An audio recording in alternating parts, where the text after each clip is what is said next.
Oke, selamat malam mahasiswa. Selamat malam Kak Zidan. Selamat malam Kak Sani. Oke, untuk modul 4 ini kita akan berdiskusi terkait dengan keterampilan yang dinamis, di mana di dalam namakan gerakan dinamis, contoh elemen gerakannya adalah gerakan handspring. Ketika kita melakukan handspring, tentu ada step-step yang bisa kita siapkan. Artinya mahasiswa tidak harus melakukan ke arah gerakan handspring sesungguhnya, tetapi ada tahapan-tahapan yang harus dilakukan. Begitu ya Kak Zidan? Contoh ketika mahasiswa harus menguasai gerakan handstand misalnya, karena ini salah satu faktor yang penting. Kemudian kayang, itu juga ya Kak Zidan? Ya. Oke, untuk handspring sendiri bagaimana menurut Kak Zidan? Yang perlu dilakukan untuk yang perlu diberikan kepada mahasiswa? Ya, sama seperti modul-modul sebelumnya, jadi kita perlu membreakdownnya terlebih dahulu dari yang paling mudah sampai dengan level yang paling sulit. Jadi betul yang tadi disampaikan oleh Kak Tommy, jadi mahasiswa perlu menguasai yang namanya gerakan handstand, lalu kayang. Nah, setelah itu mahasiswa perlu mempelajari teknik yang namanya kip. Nah, kip itu untuk jadi mahasiswa perlu juga untuk mempelajari gerakan yang namanya kip. Nah, kip dari gerakan kip itu supaya mahasiswa itu paham terkait dengan letupan ketika melakukan handspring gitu. Untuk kip itu ada dua, yaitu yang pertama yang paling mudah itu dari terlentang, duduk terlentang. Oke, Sani sekalian dipraktekkan coba. Oke, Zidan cara. Jadi yang paling mudah itu dari tidur terlentang, lalu badannya kakinya dilipat duduk begini. Nah, untuk permulaan, karena mahasiswa perlu merasakan terlebih dahulu, jadi yang pertama itu dibantu dengan temannya terlebih dahulu, dengan langsung sendiri gitu. Dari posisi ini nanti mahasiswa diminta untuk melecut atau melempar kakinya ke arah atas gitu. Nah, temannya mendorong di punggungnya. 1, 2, 3.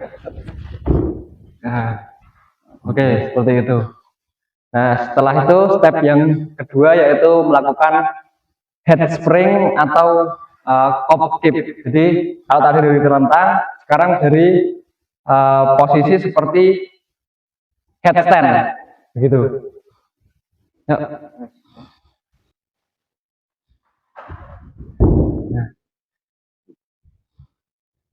gitu.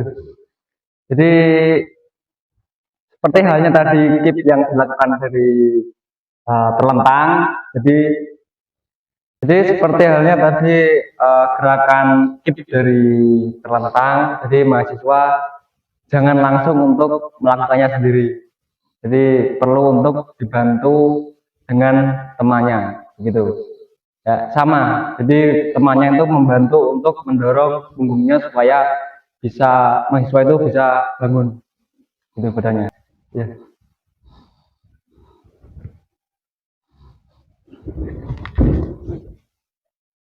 Nah, untuk melatih agar mahasiswa mempunyai lecutan kaki. Nah, setelah mahasiswa paham terkait teknik lecutannya, setelah itu mahasiswa diminta untuk paham terkait dengan tolakan bahu atau tolakan lengannya dengan handstand tolak. Oke, coba Sani. Ya. Tap. Lagi. Tap. Jadi bahu atau lengan itu harus melawan, tidak boleh lemah. Ya, coba lemah. Gitu kok. Nah, kalau jika lengannya lemah, nanti akan tidak ada tolakannya. Tap. Oke, jadi ketika melakukan handstand tahan otomatis butuh kekuatan lengan, perut, Ya, perut, semuanya semuanya. harus kenceng, Harus mantar kenceng. dikempit. Dan ini butuh proses tentunya, betul ya Kak Zidan? Betul. Terus untuk gerakan selanjutnya ketika itu sudah dikuasai, artinya sekali lagi bahwa kita tidak bisa melakukan latihan hanya 1 kali, 2 kali, 3 kali latihan, tetapi dilakukan secara berulang untuk menuju ke arah gerakan handspring yang sesungguhnya. Contoh gerakan handspring sesungguhnya dari awalan sampai mendarat layangannya yang tinggi, up up up, deng. Oke. Ketika melakukan gerakan handspring sesungguhnya ada tolakan tangan, lecutan kedua kaki, lentingan badan, mendarat kenceng, hadap ke depan. Posisi sempurna berdiri. Itu ketika kita sudah melakukan step-step yang tadi sudah dijelaskan oleh Kak Zidan menuju ke arah handspring sesungguhnya. Dan ketika kita melakukan handspring, apakah bisa kita lakukan di atas peti lompat? Bisa. Tentu jawabannya bisa, tetapi harus diingat ketika kita sudah melakukan step-step yang tadi sudah dijelaskan oleh Kak Zidan menuju ke arah handspring sesungguhnya. Dan ketika kita melakukan handspring, apakah bisa kita lakukan di atas peti lompat?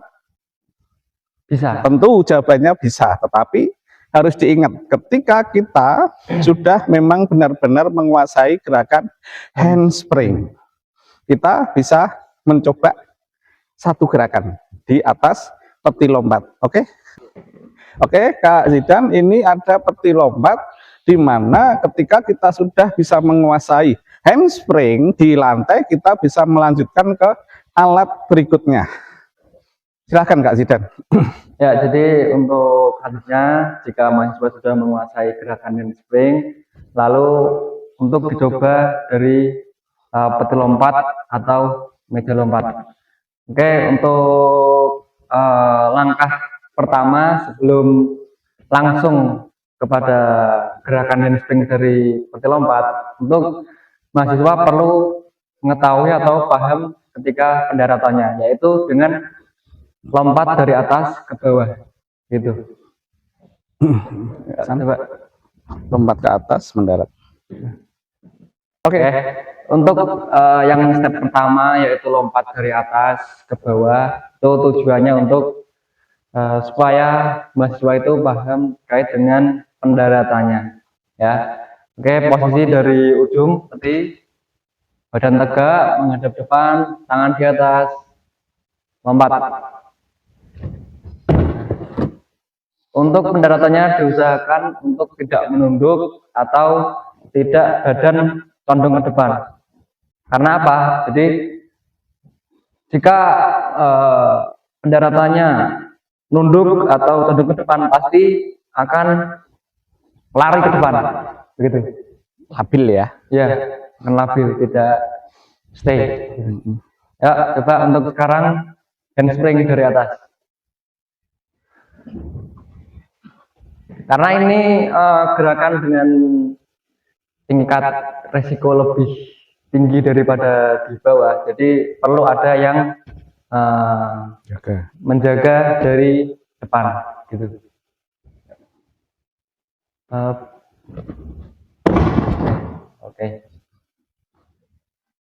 Oke, cukup. Terima kasih.